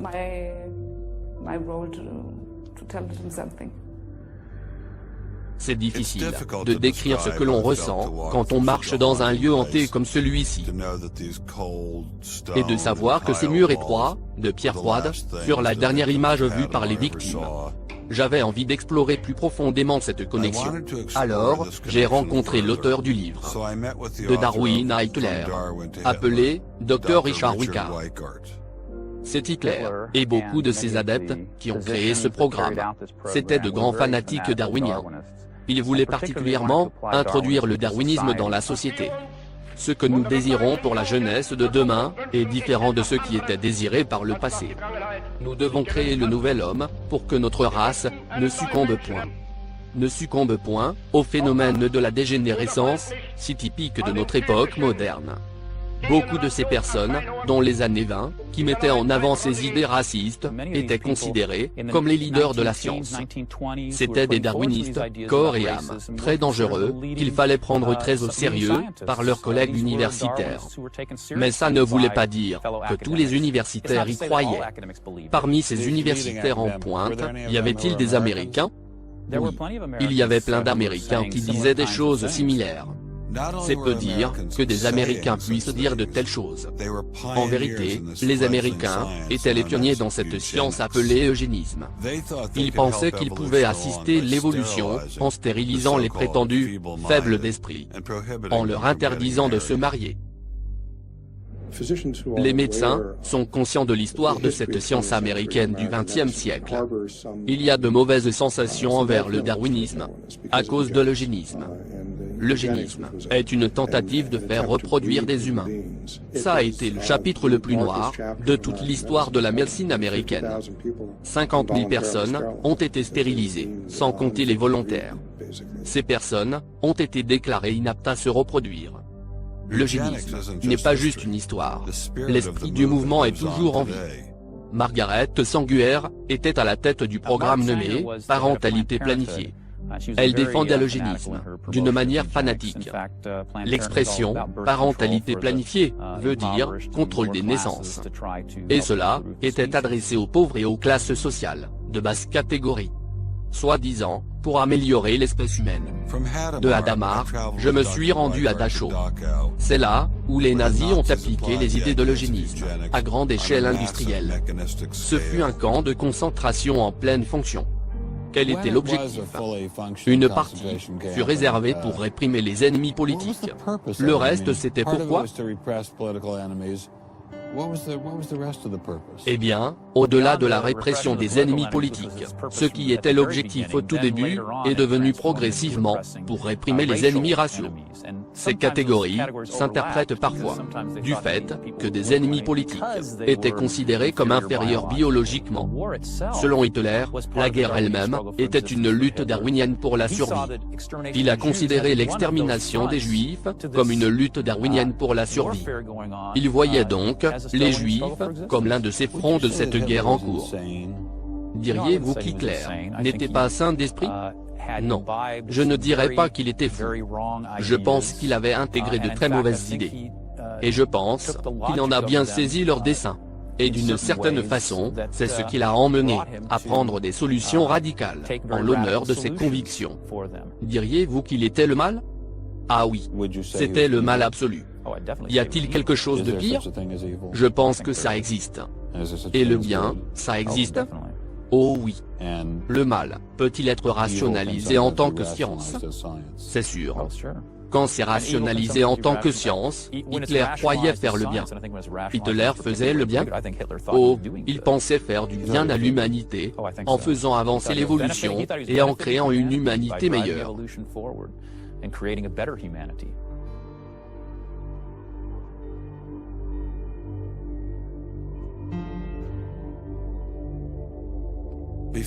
Avant de quitter Dachau, je m'arrête au mémorial en commémoration des Juifs, tués dans des conditions abominables. Je sais que le darwinisme ne mène pas automatiquement au nazisme. Si le darwinisme a pu inspirer et justifier de tels événements horribles dans le passé, se pourrait-il qu'il soit utilisé rationnellement pour des choses similaires de nos jours? Il y a une bonne expression allemande qui dit « ça commence toujours de la même manière ». Aux USA, ça devient la discussion sur l'euthanasie et l'avortement. Ça commence toujours pareil. Il y aura toujours une excellente excuse de se débarrasser des gens inutiles, en les tuant. En tout cas, aux yeux de ceux qui avanceront l'argument, ce sera tout à fait évident. Il y a une histoire d'amour avec ça, l'euthanasie et ces mouvements qui avancent, et que je trouve effrayant. L'idée est de débarrasser immédiatement la société de toute personne qui pourrait être un frein. Les personnes qui n'apportent rien, économiquement parlant. Et la théorie de Darwin rentre bien dans ce contexte. C'est une façon de dévaluer la vie humaine. Si l'on pense sérieusement que l'évolution et la transition des formes de vie, et que la vie et la mort sont juste des processus naturels, alors on devient libéral sur les questions d'avortement et l'euthanasie. Tout ce genre d'idées paraît normal, d'un point de vue darwinien. Une désacralisation de l'être humain, pour faire plus simple. Je pense que les gens qui défendent le darwinisme doivent prendre très au sérieux ces points de vue. nous voyons une élite. C'est une élite qui contrôle essentiellement toutes les ressources financières des sciences. Ces élites vous disent que la morale n'existe pas. Ils vous interdisent de lier la science à la religion. C'est l'essentiel de la politique officielle de l'Académie nationale des sciences. Ils vous obligent donc de ne jamais lier la science à la religion. Enfin, ce sujet est clos. Qu'est-ce qui va se passer s'il n'y a pas de réaction? Pour l'instant, on ne fait qu'observer ce qui se passe. J'avais besoin de temps pour réfléchir. Alors, je suis allé sur le lieu où ces idées ont vu le jour.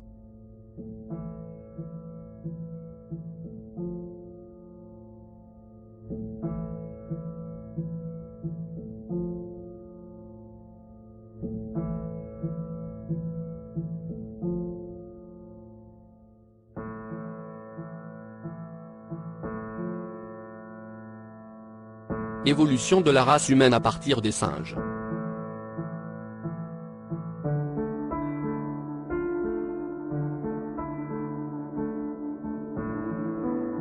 L'Antiquité de l'homme. Le surnaturel dans la nature. La religion du surnaturel. La nouvelle vérité et l'ancienne croyance. Le capital. L'évolution de l'homme.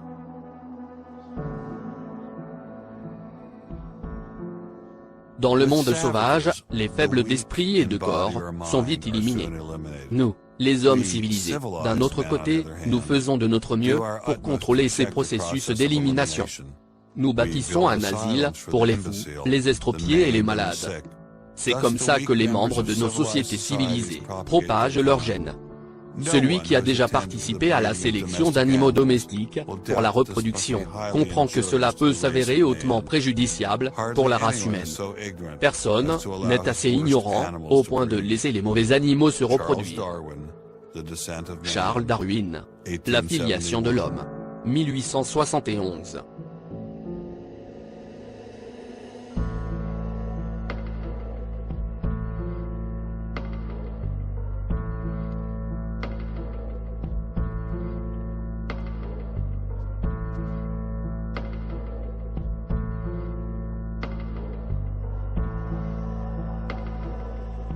L'homme, est-il un singe ou un ange?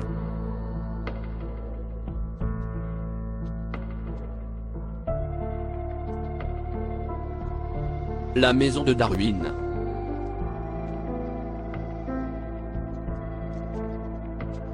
Notre place dans l'évolution.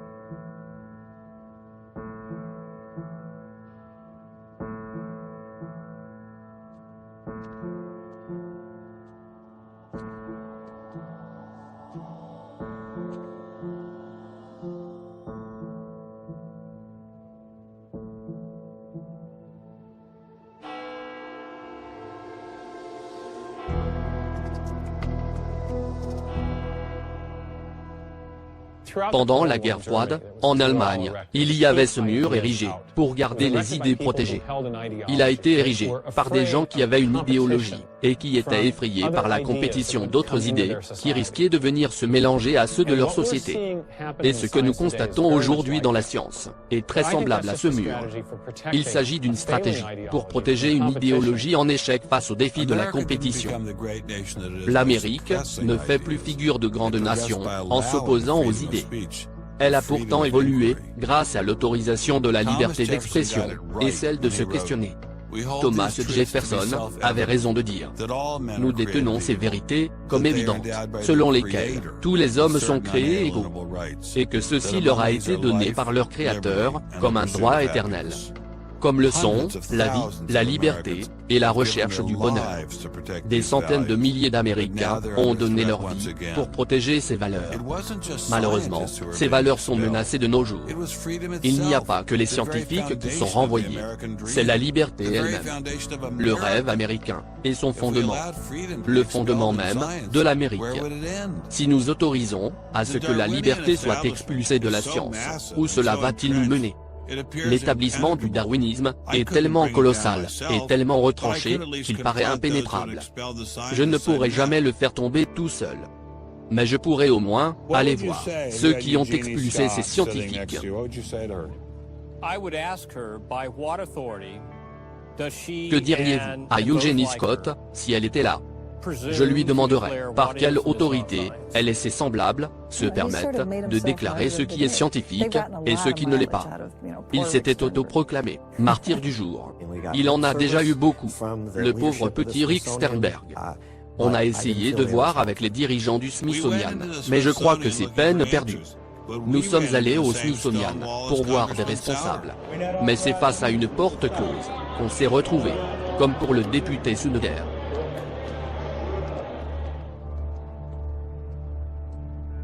Il a dit, quoi qu'il en soit, on doit vous expulser. Et c'est ainsi que j'ai perdu mon boulot. On a réussi à avoir un entretien avec le porte-parole de l'université George Mason. Son contrat n'a pas été renouvelé. C'est comme ça. Et c'est tout. Le fait que son contrat n'a pas été renouvelé n'a rien à voir avec la controverse de ce sujet du dessin intelligent.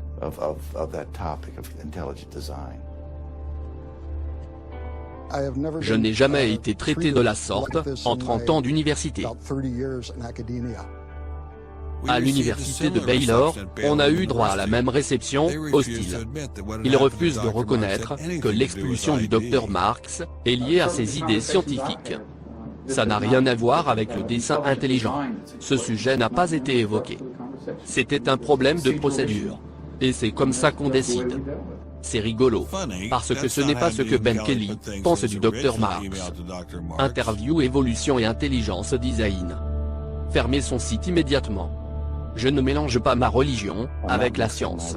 Les questions que je pose dans mon travail sur le dessin intelligent sont des questions scientifiques parfaitement légitimes. Au moins, certains des gros bonnets responsables voulaient arrêter ces actions. Ce que nous voulons arrêter, c'est l'utilisation du nom de l'université, Iowa State, pour valider le dessin intelligent. Et nous avons réussi. J'ai beaucoup de sympathie pour Guillermo. C'est un chic type. Mais voilà, il aurait dû nous laisser seuls. C'est mon avis. Le docteur Oatman a élaboré plus en avant ses grandes considérations à l'égard de Gonzalez. Dans un de vos emails adressés à Monsieur Avalos, vous dites « Parfois, il vaut mieux ignorer les idiots ». C'est en référence à Guillermo. Et ensuite vous dites « L'aspect religieux de l'affaire doit être mis en avant à chaque opportunité ». Parce que dans cette affaire, je pense plus à la création. C'est comme qui dirait, Dieu a mis tous les animaux dans une arche, et puis voilà.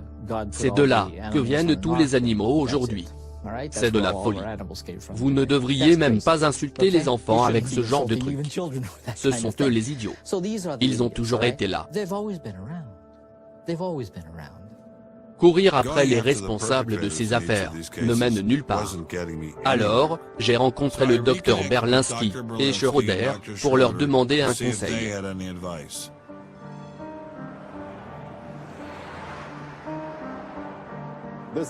Il y a une frontière à ce que la science est prête à accepter actuellement. Je crois que ça correspond à ce mur qui tombe. Est-ce que les Berlinois souhaiteraient voir le mur tomber ? Voire si possible, de faire une brèche dans le mur, qui permettrait aux universitaires de poser ces questions fondamentales. Et que ces questions seront permises, même pendant les cours de sciences.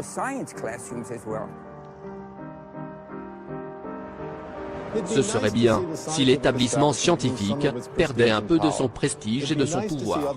Ça laisserait place à d'autres questions plus ouvertes. Surtout, permettre à un réel esprit d'autocritique de pénétrer les sciences.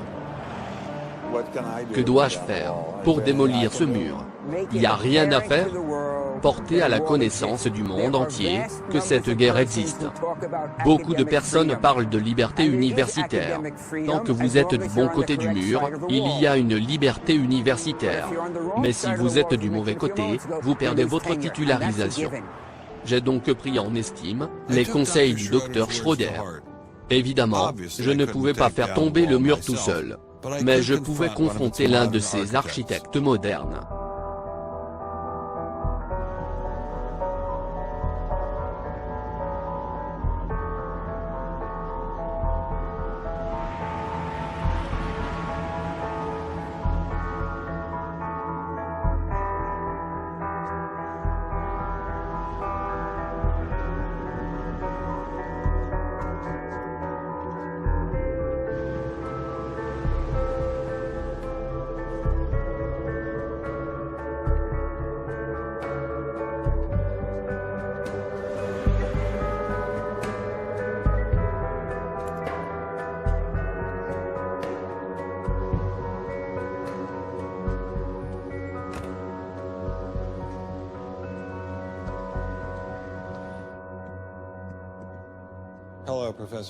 Bonjour, professeur Dawkins. Je suis Ben Stein. Désolé de vous avoir fait attendre. Ça va? Bien. Merci. Vous avez écrit que Dieu n'est qu'une invention de gens fous qui se font des illusions. Non, pas tout à fait. J'ai dit des choses mieux que ça. Vraiment? Dites-moi. Je dois lire dans le livre. Je vous en prie. Attention, les termes prononcés à l'encontre de Dieu par ce sataniste franc-maçon sont tellement immondes et ne des plus nauséabonds qu'il nous est pas possible de les répéter en français. En bref, ce sataniste a craché une merde de mots à faire tomber KO tous les dictionnaires du monde. Merci de votre compréhension. C'est ce que vous pensez de Dieu? Oui. Et que pensez de ceux qui croient en un Dieu d'un amour et d'une gentillesse infinie, de pardon, de générosité, un peu comme le Dieu moderne? Alors, pourquoi vouloir blesser ces gens-là? Pourquoi ne pas les laisser avoir ce qu'ils souhaitent? Non, je ne veux toucher quiconque avec quoi que ce soit. J'ai écrit un livre que les gens peuvent lire s'ils le désirent. Je crois que c'est une chose libératrice que de se libérer des superstitions primitives. Vous pensez donc que le fait de dire qu'il n'y a aucun Dieu libère les gens? Quand les gens laissent tomber Dieu, ils ressentiront un grand sentiment de relâchement et de liberté. Donc, d'après vous, la religion est une superstition primitive? Oh oui, ça l'est. Qu'est-ce qui vous fait croire ça? Quels sont vos doutes en tant que scientifique? Dawkins avait l'air tellement convaincu de l'inexistence de Dieu. Je lui ai demandé alors s'il pouvait me donner un pourcentage sur sa certitude. Eh bien, c'est dur de donner un chiffre, mais je dirais que je suis sûr à 99%. Pourquoi 99 et pas 97? Attendez, vous me demandez de chiffrer? Je ne suis pas à l'aise pour chiffrer ce nombre. Je pense juste que c'est de cet ordre. Mais vous ne pouvez pas chiffrer. Non, bien sûr. Donc, ça pourrait être 49%. Je pense que c'est plus ou moins, mais c'est loin de 50%. Comment vous le savez? Je ne sais pas. Je donne un argument dans mon livre. Alors, qui a créé les cieux et la terre? Pourquoi utiliser le mot qui? Vous sous-estimez la question immédiatement avec le mot qui. Mais il y a bien quelqu'un qui l'a créé? Eh bien, c'est des processus très lents. Mais comment ça a commencé? Personne ne sait comment ça a commencé.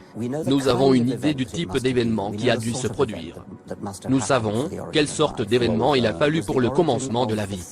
Et c'était quoi? L'origine de la première molécule s'auto-répliquant. Et comment ça s'est passé? Je vous ai dit, nous ne savons pas. Vous n'avez donc aucune idée sur l'origine de la vie? Non. Et personne ne sait. Personne ne sait. Alors, que pensez-vous de la possibilité d'un dessin intelligent qui pourrait apporter la réponse à certains problèmes en génétique ou en évolution? Ça pourrait se passer de la façon suivante. Il y a très longtemps, quelque part dans l'univers, une civilisation aurait évolué d'une façon darwinienne, probablement à un niveau très élevé de technologie, grâce à laquelle ils auraient créé une forme de vie, et qu'ils auraient ensuite semé sur cette planète. Peut-être que c'est une possibilité intrigante, et je suppose que vous trouveriez des preuves à ça. Si vous regardez à l'échelle de la cellule, vous devriez trouver, dans la chimie de la biologie moléculaire, une signature d'un designer. Attendez une seconde. Vous êtes en train de dire qu'un dessin intelligent serait envisageable? Et ce designer, se trouvant quelque part dans l'univers, serait d'une très haute intelligence. Mais cette intelligence, elle-même, doit son existence à un processus explicable en dernier recours. Ça ne peut pas exister spontanément. C'est à soulager. Donc, le professeur Dawkins n'est pas contre le dessin intelligent. Il est juste contre certains types de designers. Comme contre Dieu. Le Dieu hébreu. Le Dieu de l'Ancien Testament. Il n'existe pas selon vous? C'est certain. C'est une perspective déplaisante. Et la nouvelle version sainte du Nouveau Testament? Elle n'existe pas non plus? Non. Rien de tout ça. Croyez-vous au Dieu hindou? Comme Vishnu? Quelle question? Bien sûr que non. Comment le pourrais-je, puisque je ne crois pas aux autres? Et le Dieu des musulmans? Non, mais pourquoi poser ces questions? Oh, je voulais juste m'assurer. Finalement, vous ne croyez à aucun Dieu? Nulle part? Oui, aucun Dieu. Nulle part. Ce serait complètement incompatible avec ce que je viens de dire avant. Je prends note. Je voulais juste savoir si vous ne croyez pas à un quelconque Dieu. Eh bien non. Imaginez qu'après votre mort, vous arrivez devant Dieu, et qu'il vous dise, « Regarde ce que tu as fait. J'ai essayé d'être gentil avec toi, je t'ai fait gagner plusieurs millions de dollars avec un livre. Et regarde ce que tu as fait ?» Bertrand Russell avait dit quelque chose là-dessus, dans le genre, « Seigneur, pourquoi vous êtes-vous donné tant de mal à vous cacher ?»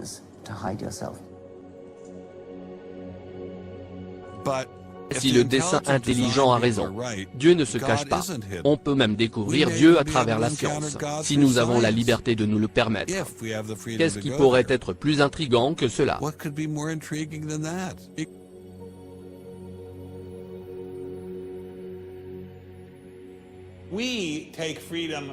Nous considérons la liberté comme garantie aux États-Unis. Il ne s'agit que de liberté dans ce pays. Et l'une des plus importantes des libertés est celle d'enquêter, d'étudier. Malheureusement, je suis désolé de dire que la liberté d'enquêter en sciences a été supprimée. Derrière moi, il y a un mur qui encercle le secteur libre de cette ville, faisant partie d'un vaste système de barrières. Il y a des personnes qui veulent enchaîner la science dans une petite boîte. Une boîte qu'aucun pouvoir, aussi puissant soit-il, ne peut la toucher. Telles ces barrières, découpant l'Allemagne en deux, avec un réseau de barbelés, de béton, de chiens de garde et de miradors. Si vous croyez en Dieu, et que vous croyez qu'il y a un ordre fondamental dans l'univers, et que vous croyez que c'est le rôle de la science, d'essayer d'étudier et comprendre cet ordre, vous serez ostracisé, jugé et banni, en langage courant. J'ai peur de ça, mais je ne vais pas les laisser m'empêcher d'enquêter et de parler. Le monde ne peut pas se passer de la liberté. Ce que je demande, c'est la liberté de suivre les preuves, quel que soit l'endroit où elles mènent. Mon souhait, c'est qu'il puisse y avoir assez de pensées scientifiques indépendantes, et qu'on ne me force pas à suivre la pensée unique scientifique. Les gens des deux côtés doivent écouter tous les arguments. Les deux doivent s'écouter, se parler, et se préparer. Et par-dessus tout, avoir la sagesse de garder ce dialogue ouvert. On devrait autoriser tout bon chercheur à devenir un très bon scientifique. Actuellement, ils ne sont pas autorisés à l'être. Je me fiche de l'issue de tout ça. Je me fiche si ça va finir en religion ou en créationnisme. S'ils avaient pensé à ces problèmes avant, on n'en serait pas là. Je crois que nous allons gagner dans cette lutte, parce que la vérité va s'ériger à nouveau. Chercher ce qui est vrai est déjà un grand pas en soi. Et s'il y a des conséquences, bénéfiques en plus, eh bien tant mieux. Parce que, aucun mensonge ne peut vivre éternellement. Je crois que la science apporte une perspective au monde. Et la religion apporte une autre perspective. Et les deux ensemble apportent une vision plus profonde et plus vraie. Et si nous nous levons pour la liberté est la victoire. Si nous faisons tout ça, nous y parviendrons.